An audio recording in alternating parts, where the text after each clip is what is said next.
병원 복도는 소독약 냄새로 가득했어요. 그 냄새가 목구멍을 타고 내려와 가슴속 어딘가에 차갑게 박히는 것 같았죠. 저는 그때 알았어요. 이 냄새가, 이 하얀 벽이 앞으로 우리 가족의 일상이 될 거라는 걸요. 1992년 가을이었어요. 남편은 42살, 저는 39이었죠. 대전 근교의 작은 교사관사에서 사는 평범한 교사 부부였어요. 남편은 고등학교 체육교사이자 배구부 감독이었어요. 매일 아침 운동장에 제일 먼저 나가서 학생들보다 더 큰 목소리로 구령을 외치던 사람이었죠. 건강? 그건 남의 일이라고 생각했어요. 우리 남편은 늘 운동복 차림으로 집안을 뛰어다니던 사람이었으니까요. 그런데 그해 8월부터였어요. 남편이 화장실에서 나올 때마다 얼굴이 창백해지더라고요. 처음엔 대수롭지 않게 생각했어요. 여름 더위 탓이려니, 과로 탓이려니 했죠. 그런데 한 달이 지나도 나아지질 않았어요. 체중도 눈에 띄게 줄었고요. 당신 병원 한번 가봐요. 제가 말했을 때 남편은 손을 휘저으며 웃었어요. 무슨 병원? 운동 좀 덜해서 그래. 괜찮아. 하지만 괜찮지 않았어요. 9월 중순 남편이 운동장에서 쓰러졌다는 연락을 받았을 때 저는 설거지하던 그릇을 바닥에 떨어뜨렸어요. 깨지는 소리가 귓가에 아직도 남아 있어요. 그 소리가 우리 일상이 깨지는 소리였다는 걸 그때는 몰랐죠. 병원 응급실에서 남편을 봤을 때 그 사람은 여전히 체육복을 입고 있었어요. 파란색 추리닝 상의에 하얀 운동화. 근데 이상하게도 그 차림이 너무 어색해 보이더라고요. 마치 그 옷이 이제 그 사람 것이 아닌 것처럼요. 검사 결과는 일주일 뒤에 나왔어요. 주치의 선생님은 50대쯤 돼 보이는 안경 너머로 날카로운 눈빛을 가진 분이었어요. 진료실 책상 위에는 CT 사진들이 가지런히 놓여 있었죠.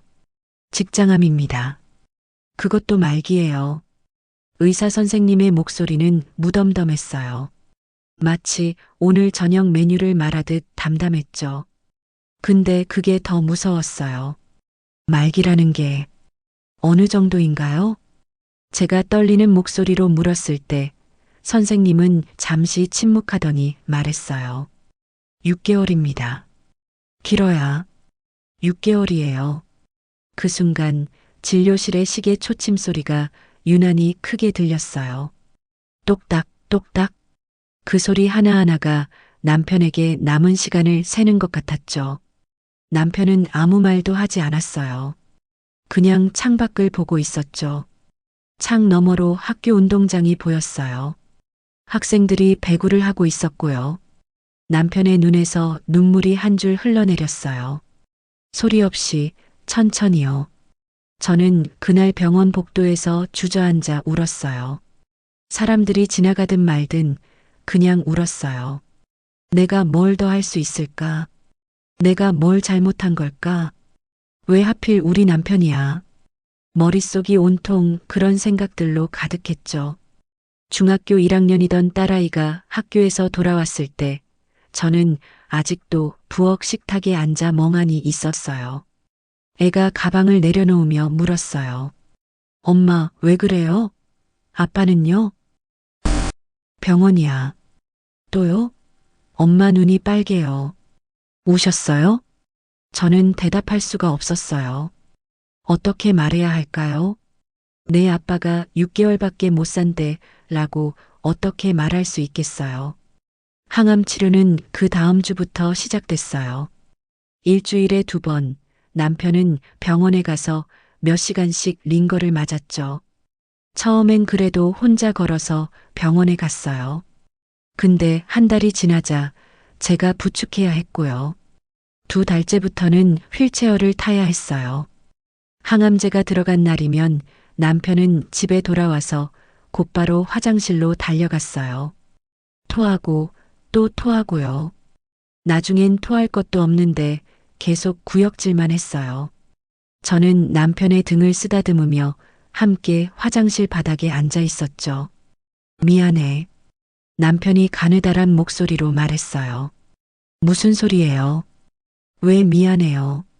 이렇게 패만 끼쳐서 저는 아무 대답도 할 수 없었어요. 그저 남편의 앙상해진 등을 쓰다듬을 뿐이었죠. 음식 냄새만 맡아도 남편은 토했어요. 고기는 물론이고 밥 짓는 냄새도 국 끓이는 냄새도 다 싫어했어요. 저는 매일 남편이 먹을 수 있는 걸 찾아 헤맸어요. 죽도 해보고 미음도 해보고 과일도 갈아보고요. 근데 다 소용없었어요. 여보, 한 숟가락만 먹어요. 제발. 못 먹겠어. 미안해. 남편의 체중은 72kg에서 61kg으로 줄었어요. 뺨이 푹 꺼지고 눈은 움푹 들어갔죠. 예전에 입던 옷들이 헐렁해져서 저는 허리띠 구멍을 하나씩 더 뚫어줘야 했어요. 이웃집 아줌마들이 가끔 찾아왔어요. 문 앞에서 걱정스러운 표정으로 수군거렸죠. 어머, 남편분 많이 안 좋아 보이시던데. 항암 치료하신데도 잘 안 됐나 봐요. 그러게 말이에요. 기운이 하나도 없더라고요. 저는 그 말들을 들으면서 현관문을 닫았어요. 조용히, 천천히요. 근데 문을 닫는 순간 가슴 한구석이 무너지는 것 같았어요. 어느 날 밤이었어요. 남편이 침대에 누워 천장만 바라보고 있었죠. 저는 옆에 앉아서 남편의 손을 잡았어요. 손이 너무 말랐어요. 뼈만 만져졌죠. 당신, 포기하지 마요. 제발, 포기하지 마요. 남편은 고개를 천천히 돌려 저를 봤어요. 그 눈빛에는 체념이 가득했어요. 나, 이제 정말 힘들어. 그 말 한마디가 제 가슴을 찢었어요. 그날 밤 저는 잠을 이룰 수가 없었어요. 남편의 거친 숨소리를 들으며 어둠 속에서 생각했죠. 내가 뭘 할 수 있을까? 의사도 포기했고 약도 안 듣는데 나 같은 평범한 주부가 뭘 할 수 있을까? 새벽 4시쯤이었을 거예요. 저는 조용히 일어나 부엌으로 갔어요. 냉장고를 열어봤지만 먹을 만한 게 없었죠. 아니, 남편이 먹을 수 있는 게 없었어요. 문득 생각났어요. 며칠 전 시장에 갔다가 헌책방을 지나친 적이 있었죠. 쇼윈도에 자연식의 기적이라는 제목의 책이 놓여 있었어요. 그때는 그냥 지나쳤는데 그게 자꾸 머릿속에 맴돌았어요. 다음 날 아침 저는 남편이 낮잠을 자는 사이에 그 헌책방으로 갔어요. 먼지 쌓인 책장 사이에서 그 책을 찾았죠. 책장을 넘기는데 이상하게도 눈물이 났어요. 살리려면 먹여야 한다. 책 첫 페이지에 적힌 문장이었어요. 그 문장을 읽는 순간 저는 알았어요. 이게 제가 할 수 있는 마지막 일이라는 걸요. 책을 사서 집으로 돌아왔을 때 남편은 여전히 침대에 누워 있었어요. 저는 조용히 부엌으로 가서 책을 펼쳤어요. 현미, 콩, 채소, 해조류. 낯선 단어들이 가득했지만 저는 한 글자 한 글자 정성스럽게 읽었죠. 그날 밤 저는 결심했어요. 병이 남편을 빼앗기 전에 제가 밥상으로 남편을 다시 데려오겠다고요. 요리를 제대로 배운 적도 없는 저였지만 이제 선택의 여지가 없었어요. 부엌 식탁 위에 공책 한 권을 펼쳐놓고 저는 첫 줄을 적었어요. 1992년 10월 27일. 남편을 살리기 위한 밥상. 오늘부터 시작한다. 창밖으로 차가운 가을바람이 불어왔어요. 남편의 기침 소리가 방에서 들려왔고요. 저는 펜을 쥔 손에 힘을 주며 내일 만들 식단을 적기 시작했어요. 무엇이 남편을 살릴 수 있을지 저는 아직 몰랐어요. 하지만 한 가지는 확실했죠. 제가 포기하는 순간 모든 게 끝난다는 걸요. 첫 번째 밥상을 차린 건 그 다음 날 아침이었어요. 손이 떨렸죠. 헌책에서 본 대로 현미를 불려서 밥을 지었고 콩을 삶았고 배추를 쪄서 접시에 담았어요. 근데 막상 상을 들고 방으로 들어가는데 발걸음이 떨어지지 않더라고요. 여보, 밥 먹어요. 남편은 침대에 비스듬히 기대앉아 있었어요. 눈을 떴는지도 모를 만큼 가느다란 눈빛으로 저를 봤죠. 제가 상을 내려놓자 남편이 밥그릇을 보더니 고개를 돌렸어요. 이게 뭐야? 현미밥이에요. 몸에 좋대요. 못 먹겠어. 한 숟가락만이라도 먹어봐요. 제발. 남편은 젓가락을 들었다가 그냥 내려놨어요. 그리고 돌아 누웠죠. 저는 그 밥상을 들고 부엌으로 돌아와서 싱크대 앞에 서서 울었어요. 소리 내지 않고요. 근데 눈물이 계속 나왔어요. 실패였어요. 완전한 실패. 하지만 저는 다음 날도 똑같이 했어요. 현미밥, 콩, 채소. 남편은 또 고개를 돌렸고요. 사흘째 되는 날 남편이 짜증을 냈어요. 제발 그만 좀 해. 나 정말 못 먹겠다고. 그럼 뭘 먹고 싶은데요? 아무것도, 아무것도 먹고 싶지 않아. 그 말이 제일 무서웠어요. 먹고 싶은 게 없다는 건 살고 싶은 마음이 없다는 뜻이었으니까요. 저는 그날 밤 다시 책을 펼쳤어요. 한 장 한 장 넘기면서 뭔가 놓친 게 없는지 찾았죠. 그러다가 한 문장이 눈에 들어왔어요. 암세포는 설탕을 먹고 자란다. 자연의 단맛으로 돌아가라. 저는 다음 날 새벽에 일어나 시장으로 갔어요. 아직 해도 뜨기 전이었죠. 시장 상인들이 물건을 깔기 시작할 때쯤 도착했어요. 저는 채소 파는 할머니께 다가가서 물었어요.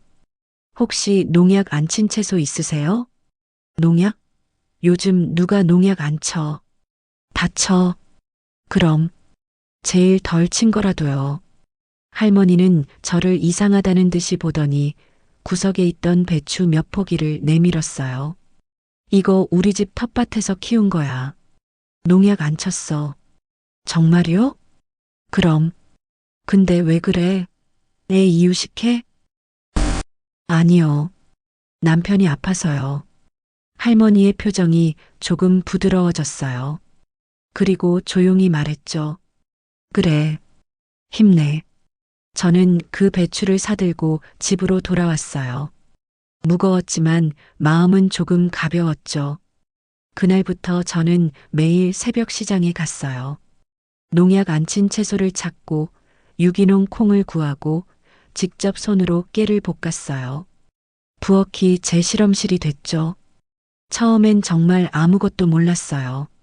현미는 얼마나 불려야 하는지, 콩은 얼마나 삶아야 하는지, 채소는 어떻게 쪄야 영양소가 살아있는지. 다 처음이었어요. 실수도 많았죠. 어느 날은 콩을 너무 삶아서 물컹물컹하게 만들었고, 어느 날은 현미를 덜 불려서 딱딱하게 지었어요. 그럴 때마다 남편은 한 숟가락 떠먹다가 젓가락을 내려놨죠.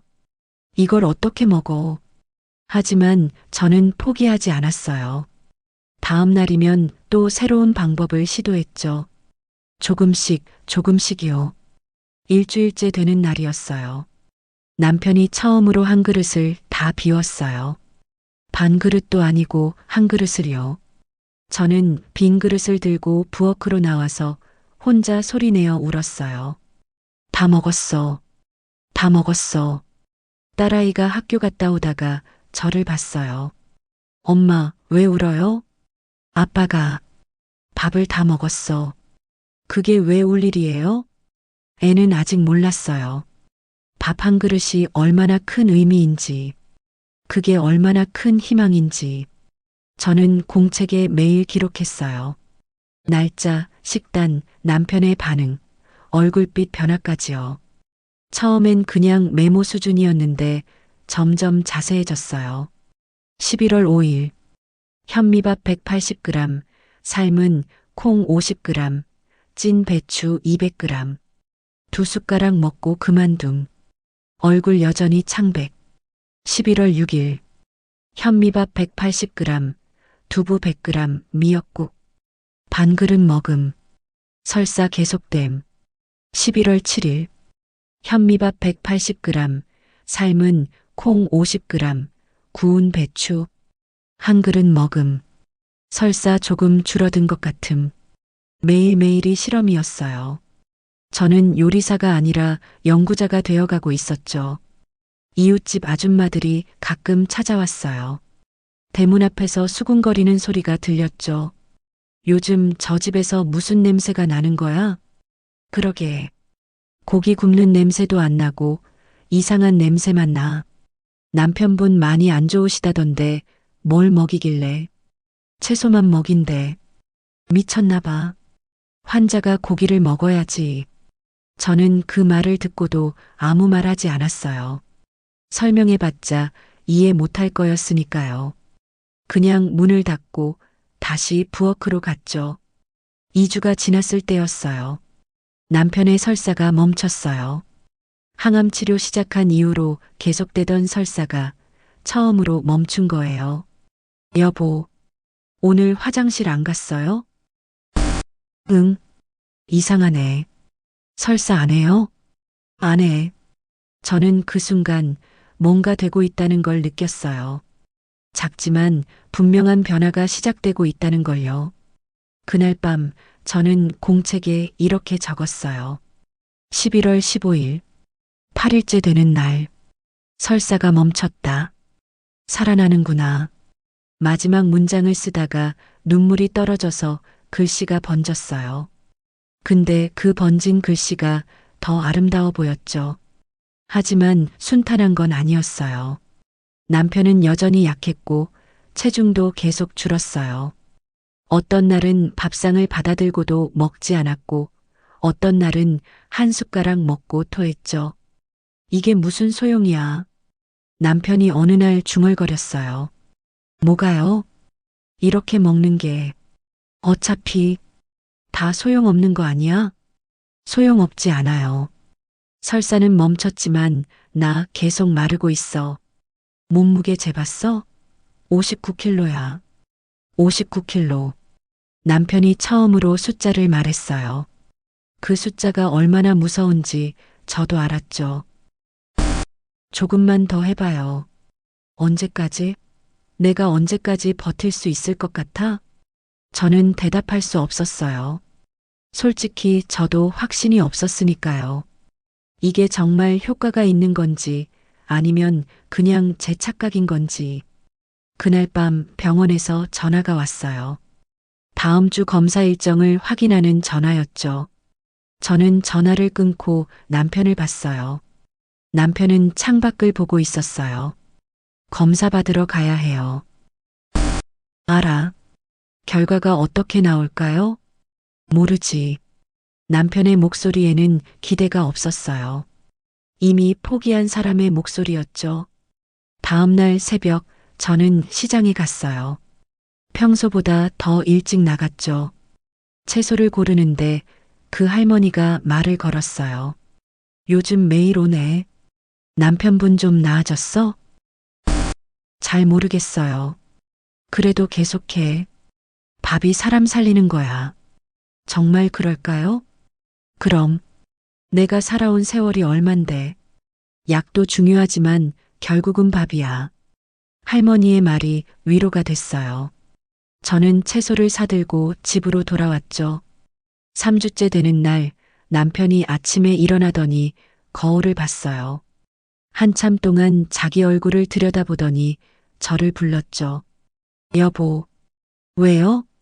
내 얼굴 조금 나아 보여? 저는 남편의 얼굴을 자세히 봤어요.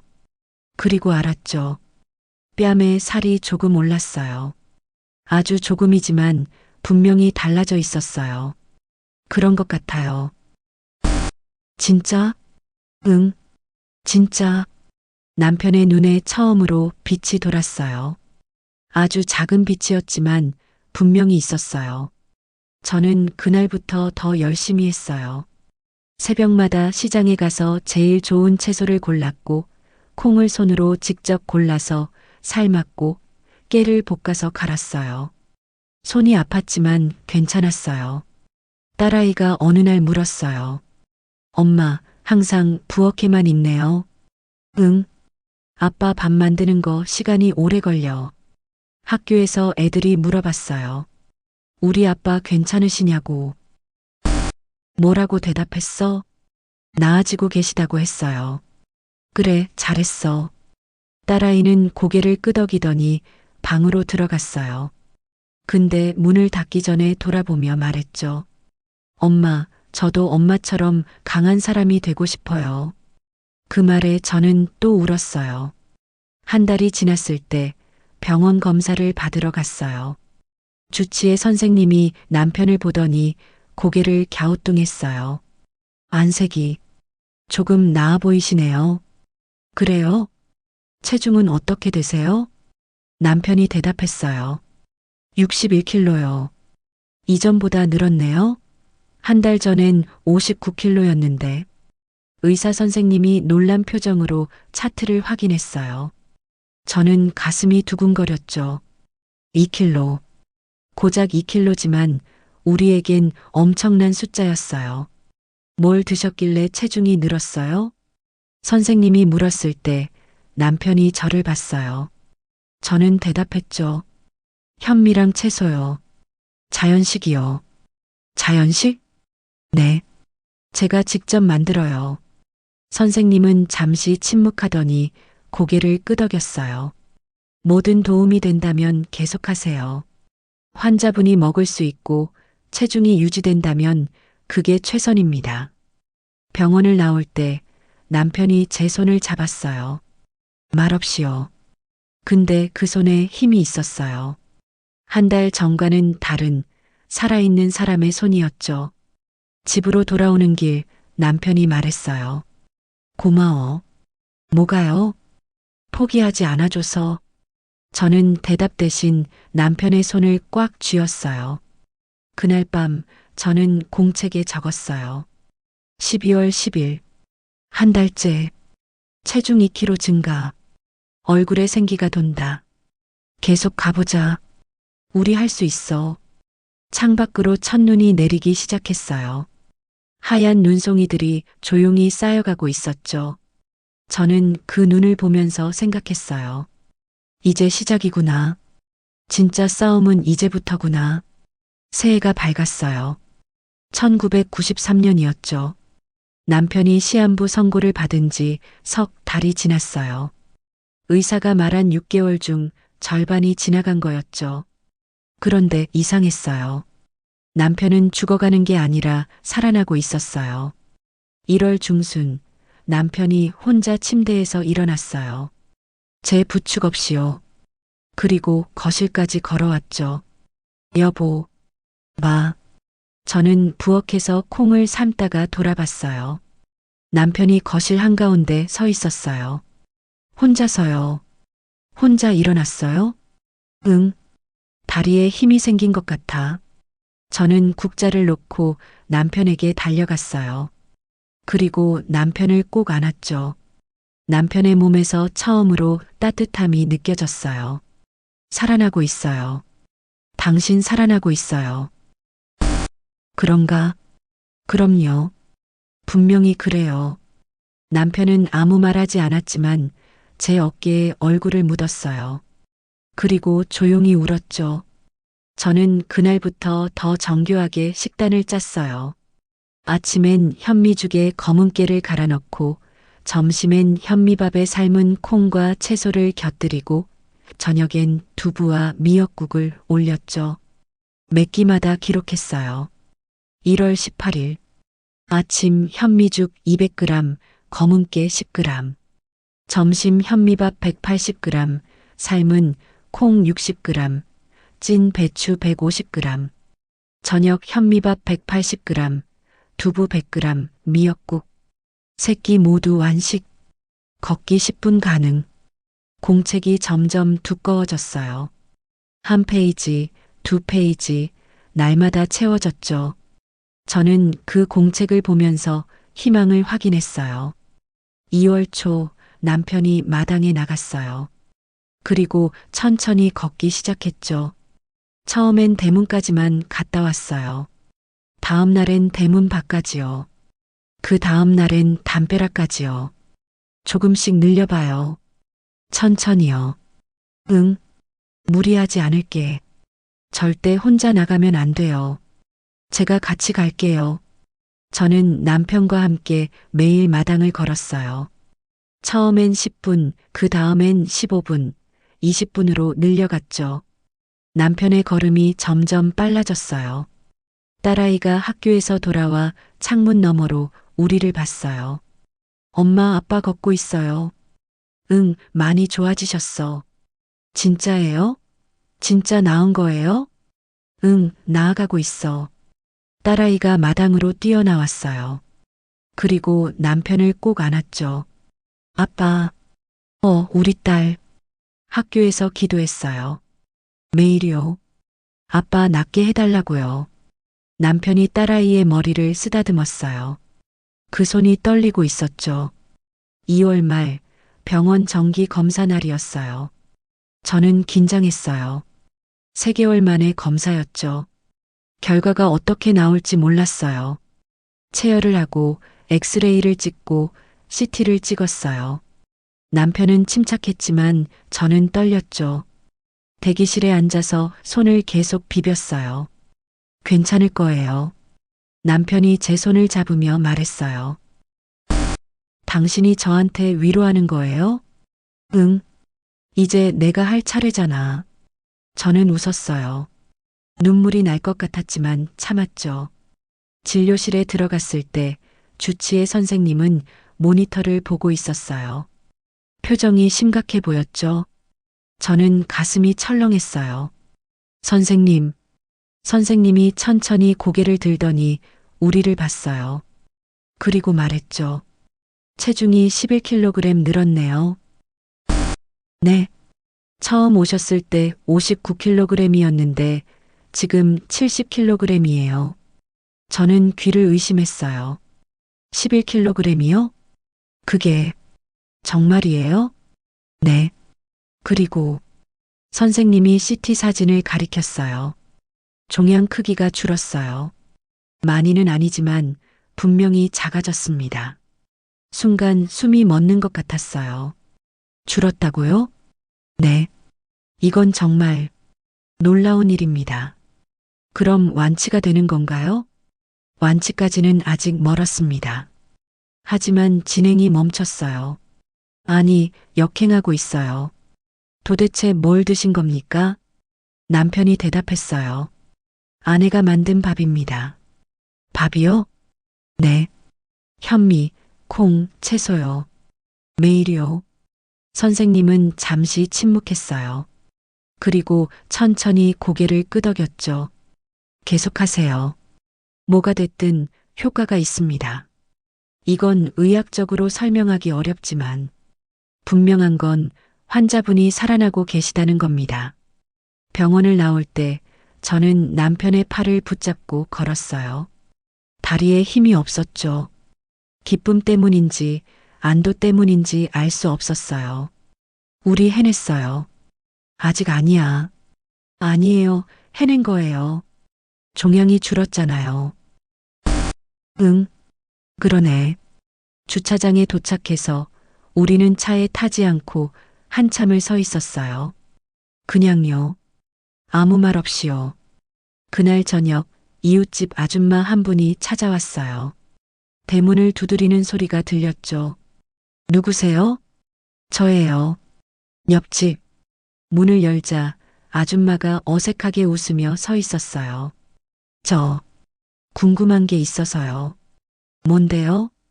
남편분 많이 좋아지셨다던데 진짜예요? 네.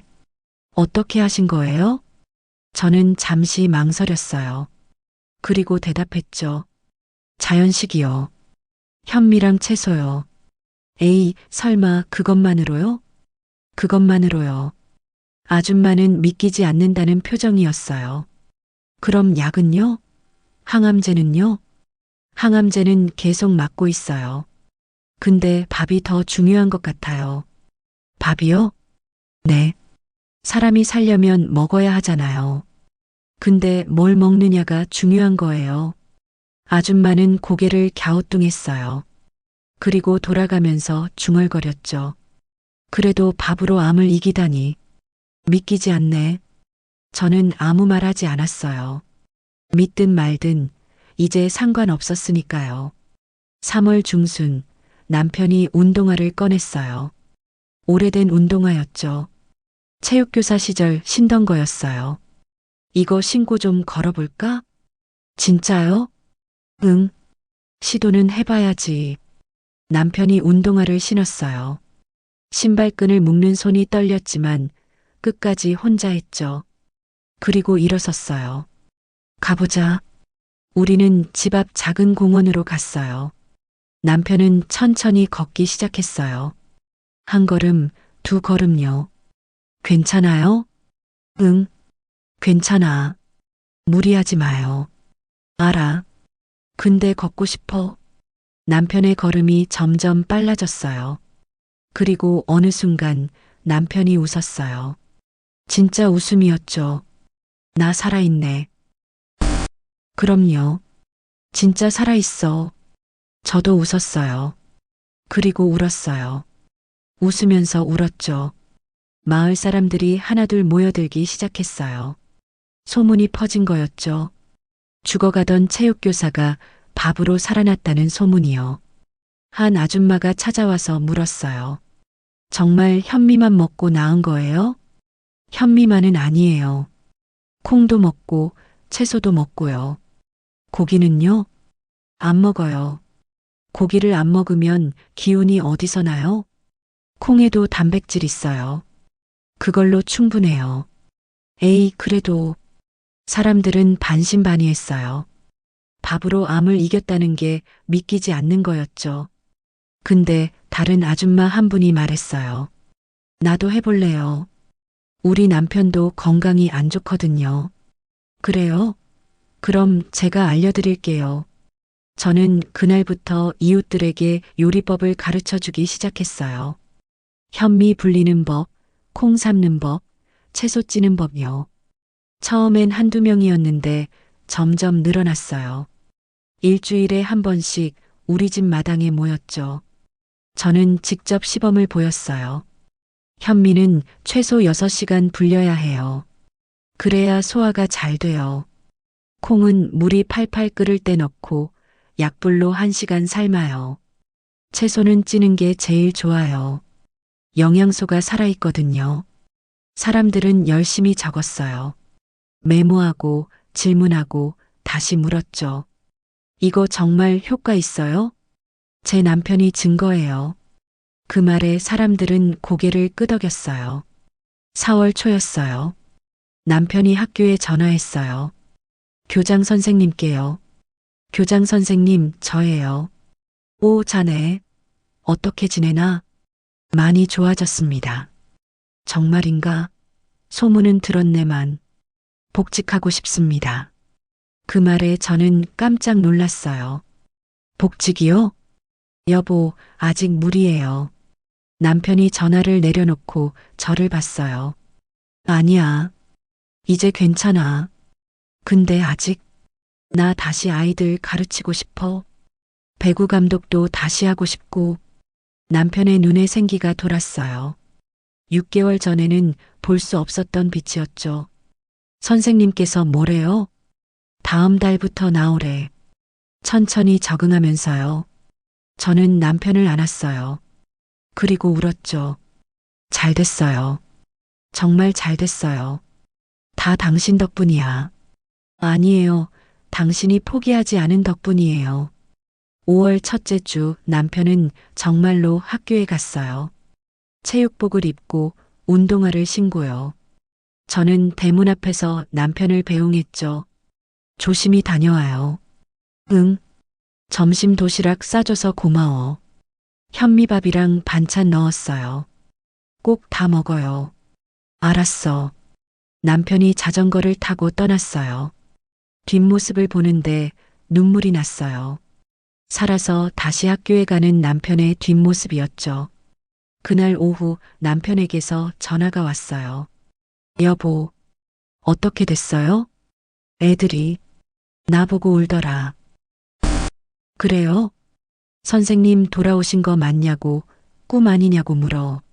남편의 목소리가 떨렸어요. 나도 울었어. 애들 앞에서 울었어. 저도 전화기를 붙잡고 울었어요. 그날 저녁 남편이 집에 돌아왔을 때 얼굴이 밝았어요. 피곤하죠? 응. 근데 기분 좋아. 도시락 다 먹었어요? 당연하지. 애들이 뭐 먹냐고 물어보더라. 뭐라고 했어요? 아내가 만든 생명의 밥이라고 했어. 그 말에 저는 웃었어요. 이웃집 아줌마들이 그날 저녁 다시 찾아왔어요. 5명이나 왔죠. 우리도 배우고 싶어요. 뭐요? 그 밥상이요. 기적의 밥상. 기적은 아니에요. 아니에요. 기적이에요. 죽어가던 사람이 다시 학교에 출근했잖아요. 저는 사람들을 부엌으로 안내했어요. 그리고 하나하나 가르쳐 줬죠. 가장 중요한 건 사랑이에요. 사랑이요? 네. 이 밥을 먹을 사람을 생각하면서 만들어야 해요. 그 마음이 밥에 스며들어요. 사람들은 고개를 끄덕였어요. 저는 어느새 주방이 아니라 작은 연구소를 운영하는 사람이 되어 있었어요. 매일 새로운 조합을 시도하고 기록하고 공유했죠. 5월 말 남편의 몸무게는 72kg이 됐어요. 병 걸리기 전 체중이었죠. 원래 몸무게로 돌아왔어요. 그러네. 기분이 어때요? 살아있다는 게 이렇게 좋은 건지 몰랐어. 남편이 제 손을 잡았어요. 당신이 날 살렸어. 아니에요. 아니야, 당신이 맞아. 당신이 포기하지 않아서 내가 살았어. 저는 고개를 저었어요. 우리가 함께 살린 거예요. 당신도 저도요. 창밖으로 석양이 지고 있었어요. 붉은 빛이 부엌을 물들였죠. 저는 그 빛 속에서 생각했어요. 사람이 살아날 수 있다면 그건 약이 아니라 밥의 힘이다. 제 손에는 여전히 국자가 들려 있었고 냄비에서는 김이 피어오르고 있었어요. 내일도 저는 이 부엌에 설 거예요. 남편을 위해 그리고 이제는 다른 사람들을 위해서요. 2006년 봄이었어요. 그날 아침은 유난히 맑았어요. 병원 주차장에 차를 세우고 내렸을 때 하늘이 너무 파랬죠. 남편은 제 옆에서 천천히 걸었어요. 더 이상 제 부축이 필요 없었어요. 13년이 흘렀어요. 1993년 의사가 6개월이라고 선고한 그날부터요. 우리는 정기 검사를 받으러 왔어요. 이제는 1년에 한 번만 오면 됐죠. 남편의 주치의 선생님은 여전히 그때 그분이었어요. 머리가 많이 하얗게 셨지만요. 오랜만입니다. 선생님이 반갑게 맞아줬어요. 네, 선생님. 건강하셨어요? 나야 늘 그렇지. 자네가 더 건강해 보이는군. 남편은 웃으며 대답했어요. 덕분에 잘 지냅니다. 검사 결과는 오후에 나왔어요. 우리는 대기실에 나란히 앉아 있었죠. 긴장되지 않았냐고요? 아니에요. 이미 알고 있었으니까요. 진료실 문이 열렸어요. 선생님이 우리를 불렀죠. 들어오세요. 우리는 들어가서 앉았어요. 선생님은 모니터를 보다가 천천히 고개를 돌렸어요. 완치입니다. 네, 완전히 깨끗해요. 암세포가 하나도 안 보입니다. 남편이 제 손을 잡았어요. 선생님이 계속 말했죠. 이건 의학적으로 설명이 어렵습니다. 말기 직장암 환자가 13년을 버티고 완치 판정을 받다니요. 그렇군요. 도대체 어떻게 하신 겁니까? 남편이 대답했어요. 아내가 만든 밥을 먹었습니다. 13년 동안 매일이요. 선생님은 잠시 침묵했어요. 그리고 미소를 지었죠. 기적이네요. 우리는 병원을 나왔어요. 복도를 걸으며 남편이 말했어요. 끝났네. 응, 진짜 끝났어. 저는 고개를 끄덕였어요. 더 이상 말이 필요 없었죠. 집으로 돌아오는 길 남편이 운전을 했어요. 창밖으로 봄꽃이 만개해 있었죠. 벚꽃이었어요. 바람에 흩날리는 꽃잎이 유난히 아름다웠어요. 저 꽃들 봐. 응, 내가 저걸 볼 수 있을 줄 몰랐어. 저도요. 남편은 더 이상 말하지 않았어요. 그냥 운전했죠. 집에 도착했을 때 딸아이가 나와 있었어요. 이제 26살이 된 딸이요. 결혼해서 아이를 낳고 일주일에 한 번씩 찾아오는 딸이었죠. 아빠, 엄마, 왔니? 검사 결과 어때요? 남편이 웃으며 대답했어요. 완치래. 딸아이가 우리를 꼭 안았어요. 아무 말 없이요. 그렇게 한참을 서 있었죠.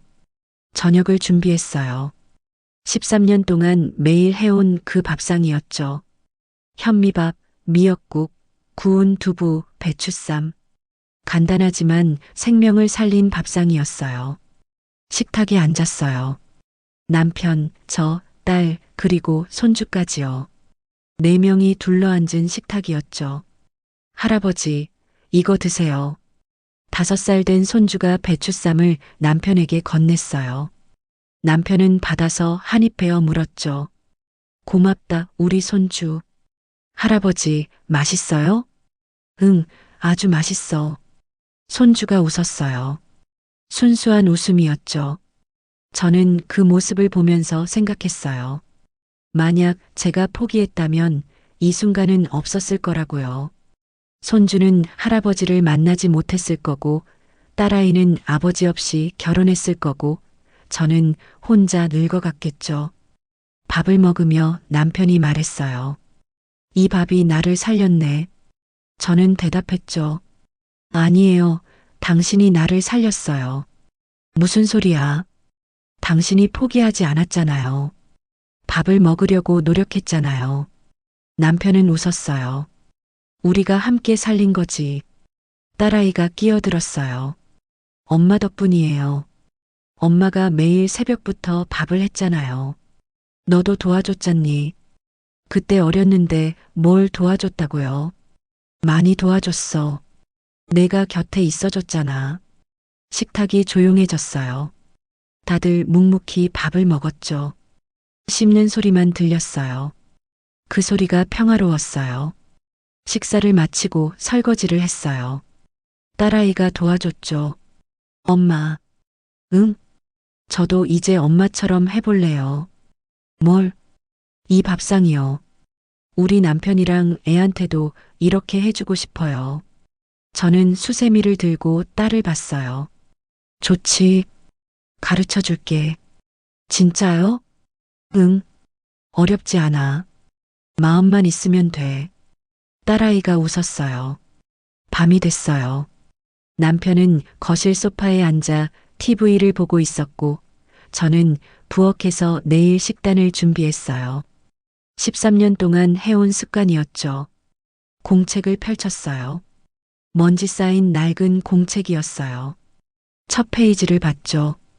1992년 10월 27일. 남편을 살리기 위한 밥상. 오늘부터 시작한다. 제 글씨였어요. 떨리는 손으로 쓴 글씨였죠. 그때가 생각났어요. 절망 속에서 마지막 희망을 붙잡던 그날이요. 페이지를 넘겼어요. 수백 페이지가 빼곡했어요. 날짜, 식단, 남편의 상태, 체중, 얼굴빛까지 모두 기록돼 있었죠. 마지막 페이지에 오늘 날짜를 적었어요. 2006년 4월 15일. 완치 판정.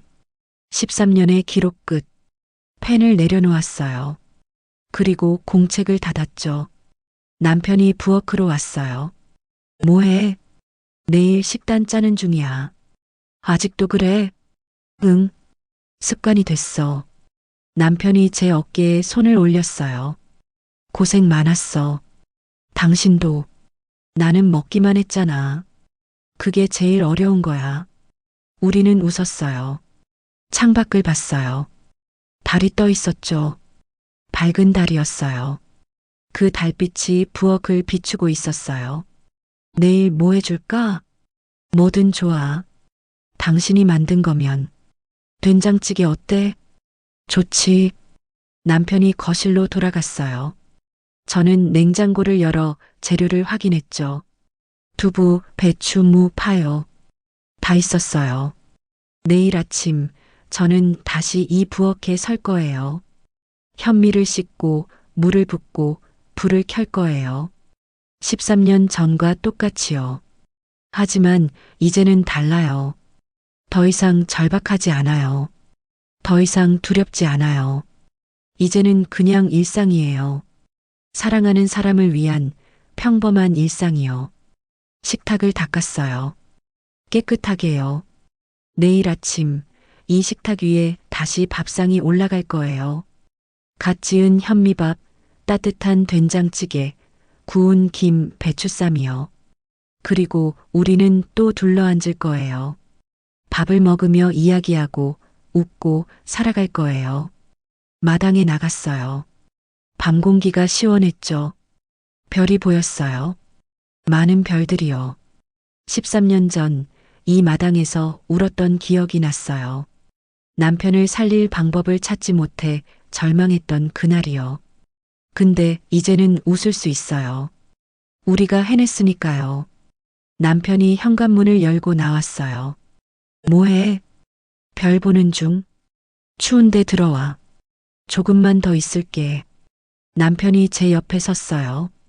같이 하늘을 봤죠. 예쁘다. 응. 당신 덕분에 이 별들 볼 수 있었어. 저는 아무 말 하지 않았어요. 그냥 남편의 손을 잡았죠. 바람이 불었어요. 따뜻한 봄바람이었어요. 그 바람 속에서 우리는 서 있었어요. 오래요. 집으로 들어갔어요. 불을 끄고 방으로 갔죠. 남편은 먼저 누웠고 저는 이불을 덮어줬어요. 잘 자. 응, 당신도. 불을 껐어요.